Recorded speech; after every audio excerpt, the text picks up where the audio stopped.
Kita ni Brother Bobila kung paano ginagawa ang pag-aaral sa Biblia. Parang sa umpisa, usap-usap lang sila, kwentuhan. Pero ngunyan, ipapahingin niya kung paano ginagawa yung pag-aaral din Biblia. Lights, camera, action! Ay, sa Jane. Pero problematic pa man yan. Talaga kuya, salamat sa pag-concern. Napangsugod ako ng busing. Late ako sa Baguna, may gusto ko sakyan ko. Nagabot ako late, nakabot ako sa meeting. Kaso, sabi ka sa client, ibang project na sinagap. Parang ganun ba? Parang lang talaga ang mga gusta. Parang ka na namatiyan ko na bago pa ako hindi. Pero malat mo na. Mag-alas 4 na, baka pwede mong nakita mong kape. Sige kuya, Para may share lang ako. malayan, relax lamang kita.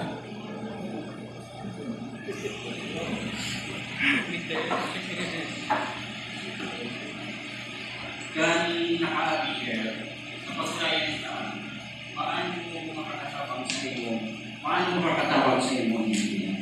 Yun, natatandaan ko yun kuya. Kasi sa Bago, pag ganun ko naman sa agyan, may nagdala sa kuya, may nagdala ko sa kuya. Interesting yan.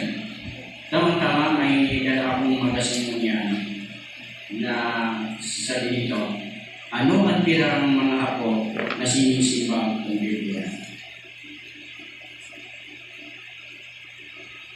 Ayo, ito.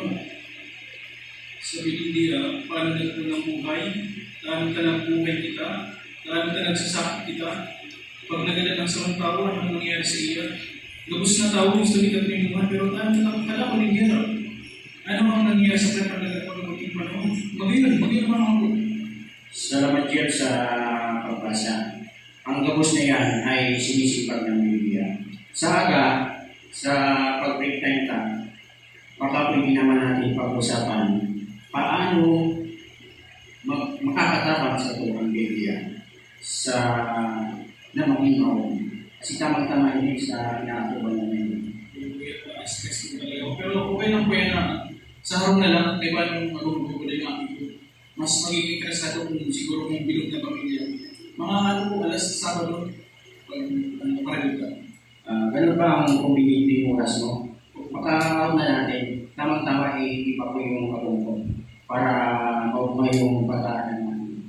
Saka mas dapat pa kita na makalan. Sige po, tapos naman po ako mamangli. Ano to ko siya ko. Sige, manuwa.